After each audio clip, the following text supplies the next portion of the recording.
Oh, it's the quad. Pick up the Soda's giving the Roger in the jungle there. Oh, yeah, it is. Okay, it's just going to be strong. So, I wonder if... Oh, it's Nino on top mid-game, the same way they did in game number 1. Let's go into the Lanadon. Let's see if Rebellion, the Blue Bulls, can adjust and can come back in game 2 as the MPL Franco skin hooks us again into the Lanadon Alter Ego. That flex, always confusing, I think, especially for Rebellion. It's Nino on the Ruby at the end of the day, still Owen on that show. And like you said, Arashi, this is going to be tough for Sway Low. With Owen constantly in the mid lane, pressuring. He was pressuring the jungle, but now that he knows that there's a Jawhead, he feels like, yeah, no need, you know? I'm just going to help the mid lane. Roundel gets a lot of pressure, and because of that, Rebellion's jungle clear, that fast advantage, isn't even going to be utilized that much. Ooh, all right. Great steal for Rebellion. They take a lot of damage to do so, but usually you see the Jawhead kind of help with the clear in his own, on your own jungler side, but now Rebellion is using it to try and get more invades almost into the jungle of Nile. Looking at the emblems right in the home, Firmness and Festival of Blood for Nino on the Ruby, so sustain and tankiness. It's trying to be the main front line for the team, I think. So it allows Owen to be a lot more active. With the Wilderness Blessing, him and Roundel have the same idea, clear and rotate around. Whereas for Rebellion, the emblems say so, but they're actually putting a lot of pressure on the jungler right here. Alter Ego, despite having the mid-clear advantage, haven't really been able to really match the movement coming in from Rebellion. And you can see the instant adjustment here. Good on Matt, despite, you know, the mistake he made. Still went for the Master Assassin, still very confident in this matchup up against Highs on the Claw. This is a winning matchup, so it's already very different. But the audience prediction presented to you by GoPay is still in favor of Alter Ego. 85% now. I think it has risen compared to the last game. And hey, after that performance, really no questions about it. Turtle, Audie's gonna spawn camp that thing. See here, Rebellion still in favor of getting the first turtle. Try to cancel here with the 2 crowd control of Alter Ego, but no, again, he finds the turtle now. They want to collapse and fight. But Rebellion says no. Cars, though, might be the target here. Zoan moves on towards him. Way of Dragon, wrong side, though. And Alter Ego will take the kill and the turtle. Oh, both junglers couldn't move, but in the end, Nile was able to just find that one spot where he gets out of the CC, spams the retreat, and actually gets it, despite Cars' great timing on the flicker onward. I think it's a difference in the range there that really made or broke that moment. For Alter Ego, the fact that Nile is on a Roger means that he's a lot more safe, a lot more secure compared to Aether on the Julian. Rondo's going to be forced to flicker out there, not really running the Purify.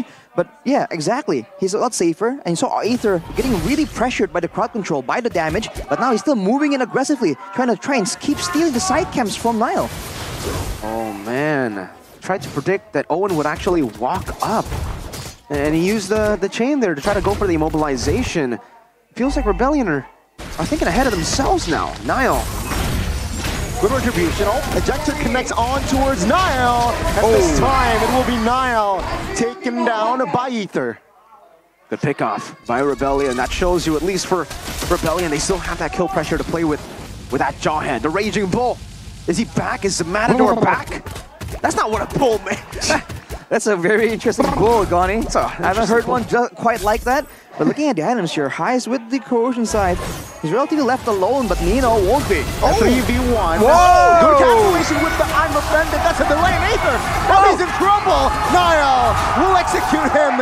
And that is a Nino showing experience in the bottom side of the map. That's why you want him on the fighters. The guy who says, patience, patience. He has the patience to make a play happen, but only on the fighters. And man, what an outplay.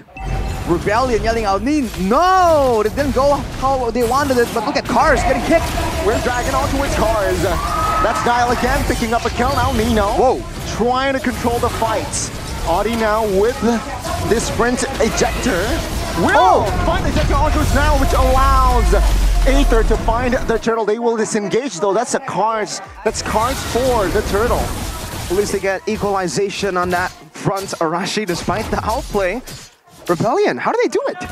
He just went for the usual play, use the crowd control, use their damage to zone out. The fact that Alter Ego spent so much trying to take out the EXP later, they take Cars out of the picture, but they were still focusing on going for the 50-50. I feel like if they went for a fight instead, maybe they could have gotten out.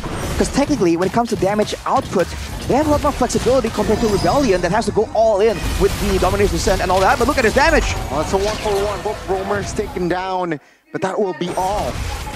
Let's talk about this game fact by Gope. Niall's performance in Game 1 made him the fastest level 15 farmer.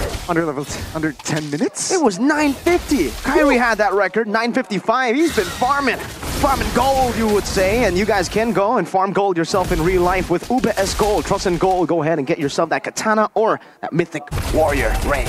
So technically, the junglers of Onyx have the record. Remember now, it's alone, not a buy. That's true. Okay, Is got it. Owen a buy or is he alone? You know, no? Okay. Okay. Let's take a look at the items here, Rashi, right? For Alter Ego. What stands out? Does anything stand out to you? Well, Niall went for the Wind Talker, so damage output is a lot more important right here. Doesn't seem like they're confident in going for the pickoffs, but Nino forces Matt to use the Purify 20 seconds before the big fight. Yeah. There's a chance for Alter Ego to take advantage of that, but I feel like they should still maybe focus more on Ether, right? Make sure that he can't really get movements, or even before that, maybe go for a fight. Oh, that's a good flicker. Earth Shadow there for Roundel. Flickers out twice now from Roundel. So composed, and that flicker so important. Let's see here. The last turtle of the game, Alter Ego. A little bit late on the rotations, but will they find the win? Or Rebellion not in a hurry here. Owen looking for an engage on towards Aether. Reposition, but now in the turtle. But Nino, crowd control, but now he's safe. Max finds that structure. Niall again finds the turtle. Owen will go down. Blazing duets by Highs. Claims Audi. Looking for Sway low. That's a cancellation. Primal Wrath mode from Cars. Looking for a kill, but that will be Alter Ego still. Getting the trade. Very low for Cars there. Even in what looks to be a win, Rebellion struggle to get the turtle. They struggle to get that retry down. Was it because Alter Ego CC'd Aether, or did he just whiff? I feel like Rebellion just weren't ready for it. Cars made the flicker play onto Roundel. Taking out the Aurora before a team fight would have been such a valuable moment. But unfortunately, Rebellion failed to capitalize. It seems like Cars was making the play solo. And afterwards, they go in and they get comboed, man. The AoE coming in from Alter Ego is just way too much for Rebellion. And to make things worse, by the way, Nino went for the War Axe and he's going for a full sustain type of playstyle, so it's a lot tankier. Oh, that's Hammer Fan Flicker. Ejected though by Audi. Now Nino quite low. Will have no fall damage, though, but Roundel actually connected that Spear of Destruction. Now Roundel will be the target. He goes down as Alter Ego finally losing a trade. There you go. Still 50-50 it seems, despite the turtles going in favor of Alter Ego. Rebellion are going to try to go for the siege in the bottom lane this time around. They should be able to get it.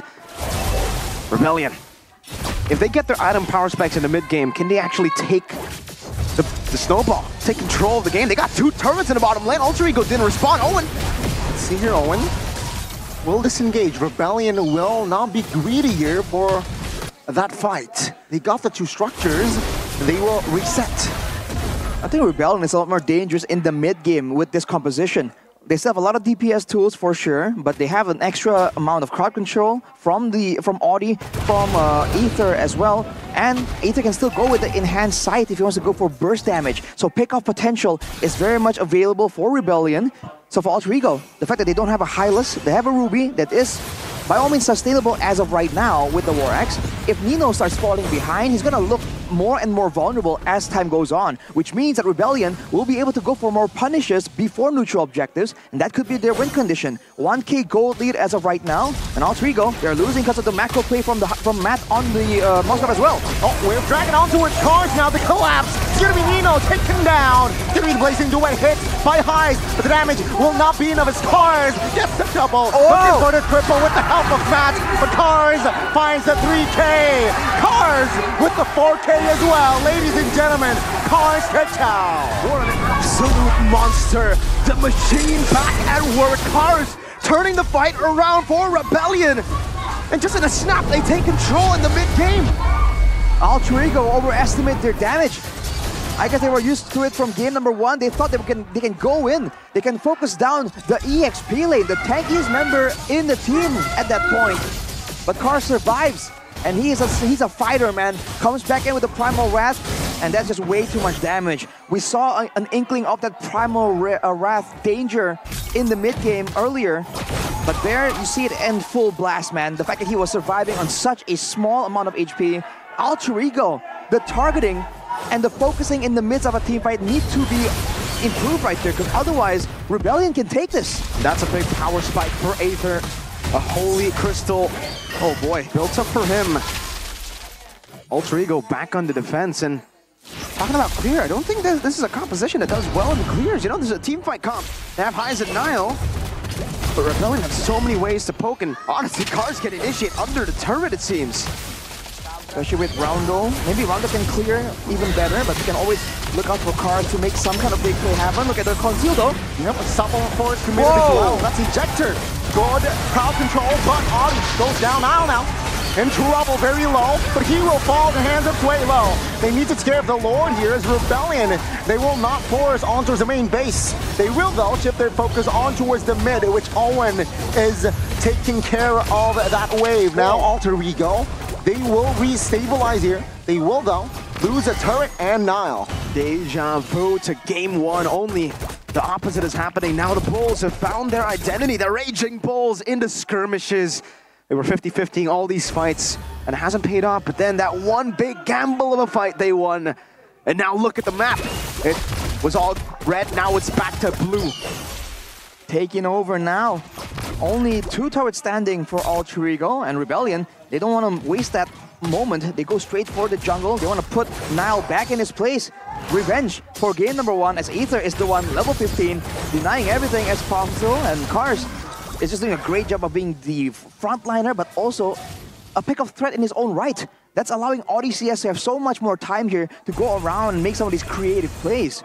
Alter Ego, you have to wonder if Nile just isn't as comfortable on the Roger as he is on the Assassins, man. He really isn't as decisive as he used to be. And he's going with the Thunderbolt, Windtalker, and the War Axe, so he has a lot of brawling potential, but he's really falling behind. And if Alter Ego isn't really snowballing, now they are 6k gold behind. The shoe's on the other foot. The DPS always favors Rebellion. Alter Ego needs to find some kind of pick-off, and at that point, they have to have the patience to go and get a pick-off and back away, knowing that if they continue the fight, if they go for a prolonged team fight, Rebellion still has the edge. And for Alter Ego here, they're also, as much as possible, they win in the long fights, Rebellion, but if in the long fight, Alter Ego can actually take it. They still have the Roger with the Quad. They need to bait out a lot of abilities though, right? They gotta bait out the Primal Wrath and the Dominator's Descent. If those 2 abilities aren't ready, then yes, Alter Ego can go for it. Owen looking for an angle here. Highs needs to reposition now with the flicker. Oh, that's huge! Alter Ego now might fall now with the Blazing Duet with a Crown. Crown finds the shutdown though. Highs goes down now. Take a look at Matt. Take a look at Matt. He's in the base. Owen recalls. Now the base is going to be safe. That's a clear by the minions. Now Alter Ego. Oh, okay. 4 members taken down, and Matt is the sole survivor. Oh no! The sole survivor right here as the Lord is low. Matt might make the risky play once more. Members of Alter Ego are low. He can make this happen, and Nile sees him. Recognizes the danger, but Owen is in position. Owen, he has the Purify, will trigger that, and that will be the delay. Alter Ego, they will not be able to find the Lord cleanly. Wow. I mean, yeah, fair play. Rebellion, they tried to go for the end there. It didn't work out. I don't think Matt would have been able to end anyways, right? But he did hit the minions a few times. I'm just going to have to say that. Now they have control. 2 base turrets down, mid lane, bottom lane. Alter Ego, can they respond to this? Rebellion are blitzing it.